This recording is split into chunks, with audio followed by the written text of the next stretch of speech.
اللہ کی رحمت کی امید کبھی نہیں چھوڑنی. یہ انویسٹمنٹ کرنی ہے کہ کبھی, آپ کو پتہ ہے رحمت الہی کی امید رکھنا واجب ہے, یعنی یہ ظنی مسئلہ نہیں, یہ ضروریات دین کا مسئلہ ہے. اور یہ امید آخر تک نہیں ٹوٹنی چاہیے. ہر وقت رحمت کی امید رکھیں, ہر وقت کرم کی. یہ ذہن بنائیں, پھر دیکھیں اس پر نتیجے کتنے. امام قرطبی روایت لائے ہیں, فرماتے ہیں 2 بندوں کو قیامت والے دن نہ حکم ہوگا چلو دوزخ میں, تمہارے اعمال ایسے ہیں جس پر فیصلہ جہنم کا ہے. 2 بندے ہیں, ایک نے دوڑ لگا دی دوزخ کی طرف, دوڑتا جا رہا ہے تیزی سے, اور دوسرا نہ ایک قدم آگے رکھتا ہے پھر پلٹ کے پیچھے دیکھتا ہے, پھر ایک قدم آگے رکھتا ہے, فرشتے لے جا رہے ہیں, پھر پلٹ کے پیچھے دیکھتا ہے. دوزخ کا دروازہ آ گیا.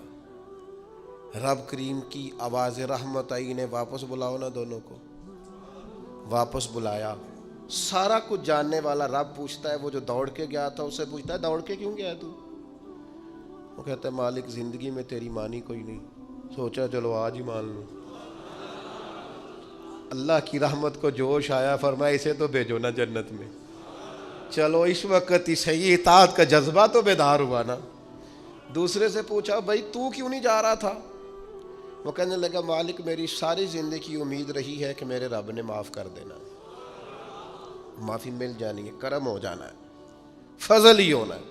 یہ جو لوگ کہتے ہیں نا جی اوہو قدم آگے رکھتا ہوں میرا پیچھے جاتا ہے, تو بھئی اللہ کا فیصلہ اگر پیچھے جانا ہے تو اس پہ خوش ہو جا. تو خدا کی رحمت پر امید تو کر, جو اللہ فیصلہ کرے گا کرم والا ہوگا. وہ عرض کرنے لگا مالک فرشتے مجھے لے جاتے تھے پر میرے اندر سے آواز آتی تھی رب کریم ہے, آواز کرم آ جائے گی. مالک دوزخ کا دروازہ آ گیا پر میری امید ٹوٹی نہیں, میری قائم رہی.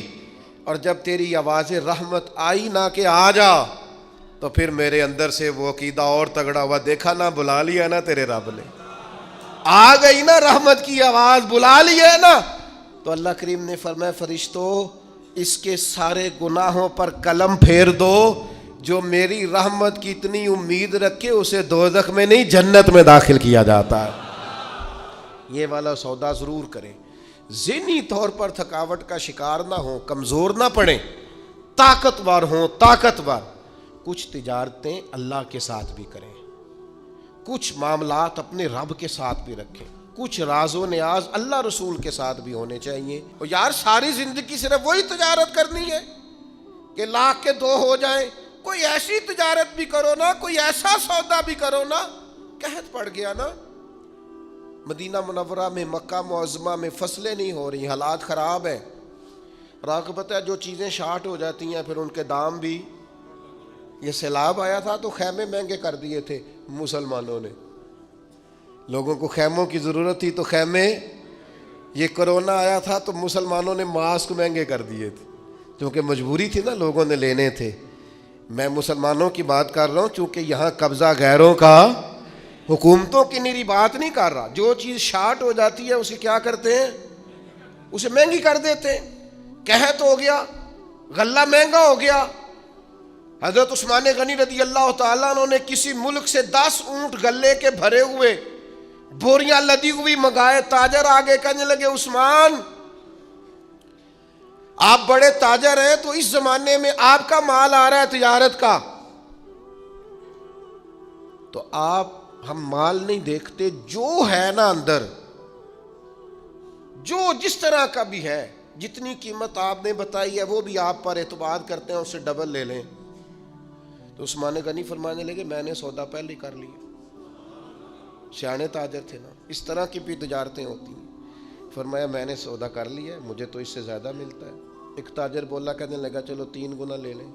آپ نے فرمایا یار میں نے تمہیں بتایا تو ہے, میرا سودا ہو گیا اور مجھے زیادہ ملا ہے. ایک نے کہا 4, ایک نے کہا 5, بالآخر کہنے لگے اس سے زیادہ تو کوئی دے ہی نہیں سکتا, ہم بھی جانتے ہیں سارے مکے کو, سارے مدینہ طیبہ کو, اتنا بڑا تاجر ہی کوئی نہیں, آپ کو کتنا مل رہا ہے؟ فرمایا 700 گنا. وہ کہنے لگے جی یہ سوال ہی نہیں پیدا ہوتا, آپ بندے تو بڑے سچے ہیں, پتہ نہیں آپ کیا کہہ رہے ہیں. اٹھ کے چلے گئے, مال آ گیا. حضرت عثمان غنی رضی اللہ تعالیٰ عنہ نے مدینہ شریف میں اعلان کرایا جس غریب کے پاس غلہ کوئی نہیں آ کے لے جائے. وہ تاجر پھر آئے, کہ جناب سمجھ نہیں آئی، آپ تو کہتے تھے میں نے سودا کر لیا ہے۔ عثمان غنی فرمانے لگے دنیا دار ہو نہ وہیں اڑے ہو، میں نے واقعی سودا کیا ہے، پر کیا اپنے رب کے ساتھ ہے۔ میرا مالک 700 گنا اجر دے گا، وعدہ ہے اس کا۔ اس کے بھوکے بندوں کو، غربا کو، مساکین کو، یتیموں اسیروں کو کھلاؤں گا تو 700 گنا۔ ساری تجارتیں بندوں سے نہیں ہوتی، کچھ تجارتیں رب سے بھی ہوتی ہیں، کچھ سودے ایسے ہیں جو اللہ کے ساتھ ہوتے ہیں، جو رسول کائنات کے ساتھ ہوتے ہیں، لہذا ہم نے سودا کر لیا ہے، تجارت ہو گئی۔ یہ بڑی قیمتی تجارت ہے۔ وہ تاجر کہنے لگے عثمان اللہ تمہارے ایمان میں اور مضبوطی پیدا فرمائے۔ کیا جب لوگ ریٹ بڑھا کے چیزیں بیچ سکتے ہیں، آپ نے فری کر دی ہیں، فی سبیل اللہ کر دی۔ دوستو کچھ تجارتیں ایسی ہیں جو اللہ کے ساتھ بھی کرو، کچھ سودے ایسے ہیں جو قیامت کے لیے بھی بچا کے رکھو۔ کچھ چیزوں کا آپ یقین کریں جہاں جس کا جو بھی تعلق ہے صرف دنیا کے لیے، صرف دنیا داری سیدھی کرتے ہیں۔ مرشد کے ایک میں نے بات کرنی ہے، اور وہ میرے دوست بڑے مجھ سے پیار کرتے ہیں اور میں بھی بڑا ہی پیار کرتا ہوں۔ مسجد میں بیٹھا ہوں اور باوضو ہوں اور دیانتداری سے کہہ رہا ہوں مجھے اپنے سنگیوں سے بڑا ہی پیار ہے۔ لوگ کہتے ہیں پیر جھوٹے ہیں، جعلی ہیں۔ میرا کہنا یہ ہے کہ مرید بھی بڑے جعلی ہیں۔ وہ پیر صاحب سے آ کے کہتے ہیں میری دنیا داری نہیں چل رہی، کوئی دعا کر دیں۔ دنیا داری سے پیر کا کیا تعلق؟ یہ تو نے جا کے مشورہ کسی تاجر سے کر لینا تھا، پیسے کیسے کمایا جاتا ہے۔ جعلی مریدی کرتے ہو، جس سے صرف اللہ رسول کے لیے رشتہ رکھنا چاہیے تھا اس سے دنیا داری کا رشتہ رکھتے ہو، اس سے وہ والا تعلق بناتے ہو جس سے تھوڑی دنیا چمکے، لوگوں کو پتہ چلے میرا تعلق ہے، میرا رابطہ ہے۔ حضرت سلطان باؤ رحمت اللہ علیہ رو کے کہنے لگے، کسی نے کہا تھا حضور بڑے مرید ہیں آپ کے، تو حضرت سلطان باؤ رو پڑے، فرمانے لگے رب دا طالب کوئی نہیں ملیا، اے جو ملے طالب زردہ ہو، یہ دنیا کے طالب ملے، دنیا کے۔ یہ یہاں بھی آتے ہیں نماز پڑھوں تو رزق میں برکت ہو جائے، نماز پڑھوں تو کاروبار چل جائے، اللہ اللہ کروں تو میرا فلانا کام ہو جائے، کوئی وظیفہ بتا دے مشکلیں حل ہو جائیں۔ او یار وہ بھی تو وظیفہ پوچھنا جس سے اللہ راضی ہو جائے، وہ بھی تو وظیفہ پوچھنا جس سے حضور کی محبت نصیب۔ رب دا طالب کوئی نہ ملیا، جو ملیا طالب زردہ ہو، سہ نفل نمازاں پڑھیاں، ظالم نفس نہ مردہ ہو، بانج فقیروں کسے نہ ماریا، اے ہوئی چور اندر داؤ۔ خدا کے بندو کس طرح کا تعلق، کس طرح کا لینا دینا۔ میرے حضور قبلہ عالم رحمت اللہ تعالیٰ علیہ فرمایا کرتے تھے دوستو مجھے دنیا کا کام کوئی نہ بتانا، میں نے اپنے رب سے کہہ دیا ہے کہ ان کے دنیاوی مسئلے ویسے ہی حل رکھنا، انہیں مجھے کہنا ہی نہ پڑے۔ دنیا کے مسئلے نہ بتانا، مجھ سے اللہ رسول کی بات پوچھنا، کیونکہ میں چھوٹا سا طالب علم ہوں دین کا، میں تمہیں اللہ رسول کی بات بتانا چاہتا ہوں۔ کیا کریں؟ یہ والی تجارت کرو اللہ کے ساتھ، یہ والا رشتہ بناؤ۔ ایک خاص بات اور آپ سے کرنی ہے، کیا ایک ایسی تجارت نہ بتا دوں جو تمہیں عذاب علیم سے محفوظ رکھے؟ قربان جائیں اس انداز تکلم کے اور فدا ہو جائیں رب کریم کے اس انداز کریمانہ پر، اس انداز رحمت پر۔ تمہیں وہ تجارت نہ بتائیں جو تمہیں دردناک عذاب سے بچا لے، تو وہ تجارت کیا ہے؟ فرمایا تؤمنون باللہ ورسولہ، اللہ اور اس کے رسول پر ایمان لاؤ۔ یہ تم نے انویسٹمنٹ کرنی ہے، یہ تم نے تجارت کے اندر اپنے آپ کو لگانا ہے۔ پہلا کام یہ کرنا ہے کہ اللہ اور اس کے رسول پر ایمان لاؤ۔ وَتُجَاهِدُونَ فِي سَبِيلِ اللَّهِ بِأَمْوَالِكُمْ وَأَنفُسِكُمْ، اور اللہ کے رستے میں جہاد کرو، اپنے مالوں کے ساتھ بھی اور اپنی جانوں کے ساتھ بھی۔ یہ چیزیں تم نے اس تجارت کے اندر لگانی ہیں، اور رب کہتا ہے پہلا سبق تمہیں یہ بتاتے ہیں کہ اگر تم یہ تجارت کرو گے نا کہ اللہ رسول پر ایمان لاؤ گے، مال اور جان سے اس کے رستے میں جہاد کرو گے، تو ذالکم خیر لکم، یہ تمہارے لیے بہت بہتر ہے، ان کنتم تعلمون، اگر تم اسے جان لو، اگر سمجھ لو، اس کا علم پالو، اگر تمہیں اس سے آگہی حاصل ہو جائے کہ یہ کتنی بڑی تجارت ہے، تو ذالکم خیر لکم، یہ تمہارے لیے بہت بہتر چیز ہے۔ یہ کون فرما رہا ہے؟ کائنات کا رب فرما رہا ہے۔ تمہیں وہ تجارت بتاتے ہیں، تمہیں وہ سوداگری بتاتے ہیں، تمہیں وہ کاروبار بتاتے ہیں، وہ بزنس بتاتے ہیں، یہ تمہارے لیے بڑا بہتر ہے اگر تم حاصل۔ یا اللہ، پھر یہ کاروبار کرنے سے ملے گا کیا؟ آپ یقین کریں، لوگوں کو اچھے شعر پر بھی وجد ہوتا ہے، لوگوں کو خوشخبری پر بھی وجد ہوتا ہے۔ صوفیاء کہتے ہیں ان لفظوں پر، قرآن کی ان آیات پر ہمیں وجد ہوتا ہے، طبیعت، روح، مزاج، ذہن وہ جھومنے لگتا ہے۔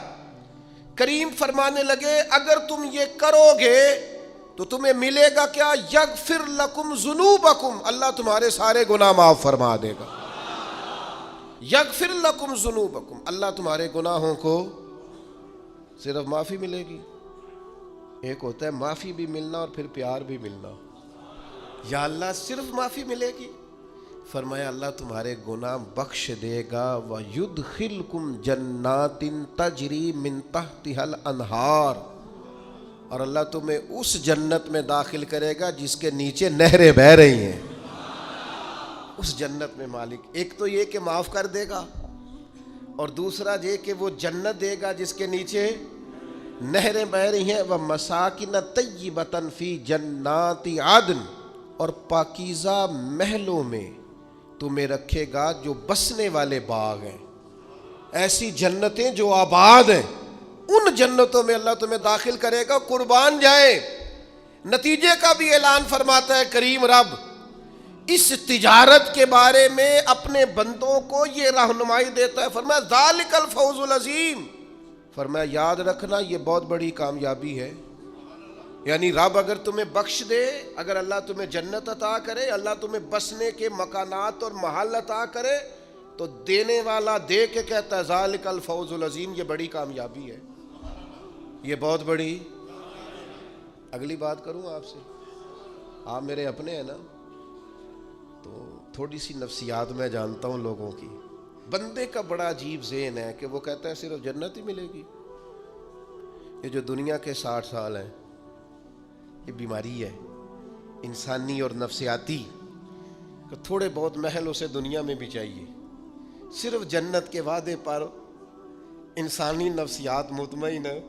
جنت فقط اصول جنت، میں ایسے روغن خیال لوگوں کی باتیں سنتا اور پڑھتا ہوں جو بیچارے بڑے ہی پریشان ہیں، کہتے ہیں مولوی صرف جنت کا وعدہ کرتا ہے۔ میں نے کہا نہیں، من عمل صالحا من ذکر او انثى وهو مؤمن فلنحيينه حیاتا طیبا، میرا رب کہتا ہے جو بھی اچھے عمل کرے، چاہے مرد ہو چاہے عورت ہو، شرط یہ ہے کہ مومن ہو، فلنحيينه حیاتا طیبا، ہم اسے پاکیزہ زندگی عطا فرمائیں گے، زندگی بھی سونی ملے گی، شاندار، وزادار، باوقار، شانوں والی، نعمتوں والی، سعادتوں والی، برکتوں والی۔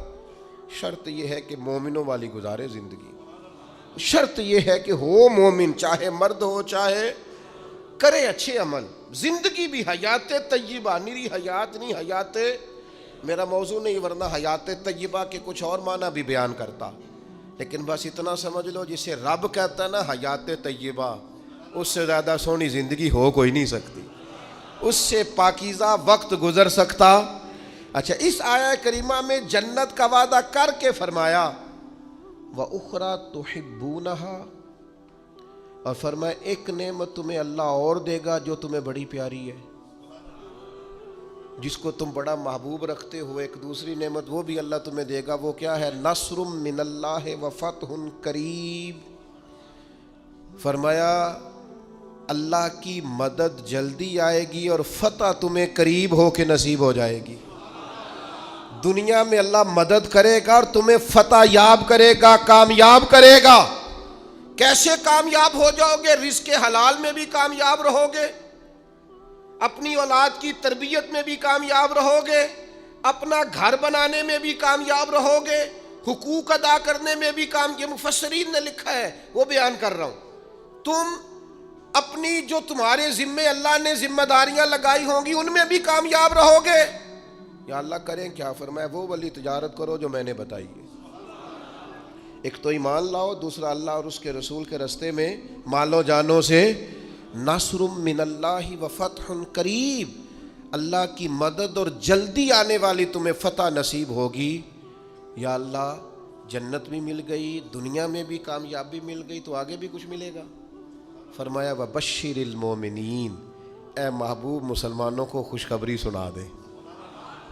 باقی جو سب سے قیمتی چیز یہاں ملی ہے وہ یہ ملی ہے کہ رب کہتا ہے اپنے نبی کی زبان سے تمہیں خوشخبریاں سناؤں گا، محبوب کی زبان نور سے خوشخبریاں. دو ہی کام ہیں زیادہ ضروری کرنے والے، دو باتیں بیان کی. ایک تو یا ایھا الذین آمنوا کہہ کے نا، پھر فرمایا کہ تؤمنون باللہ ورسولہ، اللہ اور اس کے رسول پر ایمان لاؤ. ایمان والوں سے کہہ دیا ایمان لاؤ. یا ایھا الذین آمنوا کہا شروع میں، اور دوسری آیت میں انہی ایمان والوں سے مطالبہ کر دیا کہ اللہ اور اس کے رسول پر ایمان لاؤ. یہی نہیں ہوا، قرآن مجید نے دوسری جگہ پہ بھی ارشاد فرمایا یا ایھا الذین آمنوا، اے ایمان والو، آمنوا باللہ ورسولہ، اللہ اور اس کے رسول پر ایمان لے آؤ. اے دعوی ایمان کرنے والو دل سے ایمان لاؤ. اے ایمان کے دعوے دارو ایمانداروں جیسے کام کر کے دکھاؤ. اے ایمان کے نام لینے والو، ایمان دار کہلانے والو، اپنے عمل سے کردار سے ثابت کرو کہ تم صاحب ایمان ہو. ایک ہوتا ہے دعوی ایمان، ایک ہوتی ہے صورت مومن. قرآن مجید میں جہاں بھی کہا نا ایمان والے، اس کے متصل کہا ایمان بھی لاؤ وعاملوا الصالحات، اور نیک اعمال بھی کرو. تاجر وہ ہوتا ہے جو تجارت کرے، استاد جو ہوتا ہے جو سبق پڑھائے، خطیب وہ ہوتا ہے جو خطابت کرے، قاری وہ ہوتا ہے جو تلاوت کرے، عابد وہ ہوتا ہے جو عبادت کرے، اور مومن وہ ہوتا ہے جو اچھے اعمال کرے. اس کے ایمان کا تقاضا ہے کہ مومنوں جیسے عمل کرے. ایک تو یہ یاد رکھیں کہ اس کی کوئی مجسم صورت نہیں ہوتی ایمان کی. اپنے دل کے اندر ہر وقت ایمان کو تازہ کریں. میں بڑی معذرت کے ساتھ ایک بات عرض کروں گا، آپ نے توجہ کرنی ہے. جن لوگوں نے صورت مومن بنا لی ہے نا، وہ سیرت مومن بھی بنائے. اسلام کی کوئی مخصوص وردی نہیں کہ آپ نے وردی پہن لیا ہے تو آپ مسلمان ہو گئے. ایمان تو روح کا رشتہ ہے، وہ تو باطن کا تعلق ہے. نجاشی بادشاہ نے کلمہ پڑھ لیا تھا اپنے ملک میں، ایک دفعہ بھی حضور سے ملنے نہیں آیا، لیکن جب اس کا انتقال ہوا تو محبوب نے اس کے شہر کی طرف رخ کر کے فرمایا صفیں بناؤ، میں اس کا جنازہ پڑھوں گا. یہ جو تیرے باطن کا رشتہ ہے یہ مضبوط ہونا چاہیے. اگرچہ ہمارا عقیدہ یہ ہے کہ حضور تو سامنے دیکھ رہے تھے نا اس کو. فرمایا محبوب نے جو میں دیکھتا ہوں وہ تم نہیں دیکھتے. دیکھ کر ہی پڑھایا ہے نبی پاک نے، لیکن حضور سید عالم نے گواہی دی کہ اگرچہ وہ آیا نہیں. سیدہ عائشہ صدیقہ رضی اللہ تعالیٰ عنہ بیان کرتی ہیں نجاشی کا انتقال ہوا بادشاہ کا، اگرچہ اس نے اپنا ایمان بتایا نہیں، چھپایا ہوا تھا، لیکن جب اسے دفن کیا گیا تو اس کی قبر سے نور نکلنا شروع ہو گیا. یاد رکھیں میرے بھائیوں، اپنی ایمان پر توجہ کریں، اپنے اعمال کو ایمان کے مطابق مرتب کریں. نیک نظر نہ آئے، نیک بننے کی کوشش کریں. نیک مشہور ہونے کے چکر میں نہ پڑیں کہ لوگوں کو پتہ چل جائے میں بڑا نیک آدمی ہوں. نیک بننے کی کوشش کریں. مومن تو نیکیاں چھپاتا ہے، مومن تو اپنی نیکی کا اپنے اللہ کے ساتھ راز رکھتا ہے. مومن کی خواہش تو ہوتی ہے یہ میرے اور میرے رب کے درمیان رہے. ایمان والوں سے کہا ایمان لے آؤ.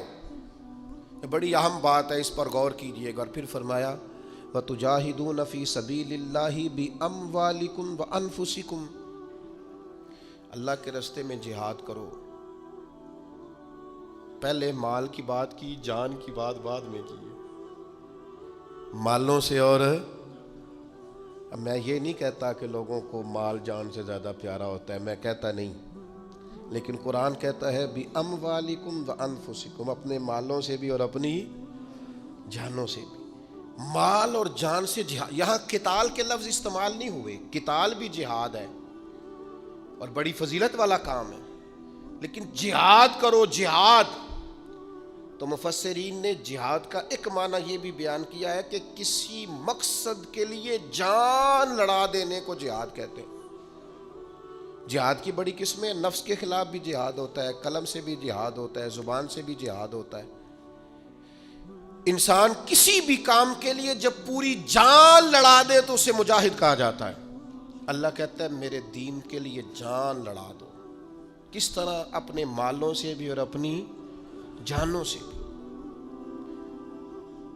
کسی دوست کے ساتھ آپ کا تعلق بن جائے نا، آپ اس کی دعوت کریں، وہ آپ کی دعوت کرے، آپ اس کو سیر پہ لے جائیں، وہ آپ کو لے جائے، اس کے ساتھ بیٹھیں، بات چیت کریں، سب ٹھیک ہے۔ کسی جگہ اگر آپ نے یہ کہہ دیا نا یار 50,000 کی ضرورت تھی، تو آپ کے تعلقات خراب ہو جائیں گے۔ وہ فوراً گھر جا کے کہے گا لالچی ہو گیا۔ مجھے بڑا تجربہ ہوا زندگی میں اس بات کا کہ ہم نے مرکز کی تعمیر سٹارٹ کی تو جو لسٹیں ہم نے اپنے ذہن میں بنائی ہوئی تھی وہ فیل ہو گئی ساری۔ تعلقات آپ کے اتنی دیر قائم رہتے ہیں جتنی دیر آپ کسی کو کوئی مالی جانی کام آپ بتا کے دیکھیں، الجھ جاتے ہیں لوگ، پریشان ہو جاتے ہیں۔ یہ جہاد مشکل ہے لیکن یہ آسان تھا، بڑا آسان تھا۔ کن کے لیے؟ ان کے ایمان مضبوط تھے، یعنی حضرت صدیق اکبر تن کے کپڑے بھی اتار کے لے آئے حضور کی بارگاہ میں، ہر چیز لا کے پیش کر دی، سر پہ ٹوپی کوئی نہیں، پیروں میں جوتا کوئی نہیں، ٹاٹ کا لباس، اور کانٹے لے کے ان کے ساتھ اس ٹاٹ کے لباس کو سیا ہوا ہے، لا کے حضور کی بارگاہ میں سارا کچھ جب رکھ دیا تو حضرت جبریل امین حاضر بارگاہ ہوئے، عرض کی یا رسول اللہ رب فرماتا ہے، رب فرماتا ہے، یعنی خدا بندے سے خود پوچھے، رب فرماتا ہے کہ ابو بکر سے پوچھ کے بتائیں اپنے رب سے راضی ہے کہ ناراض ہے؟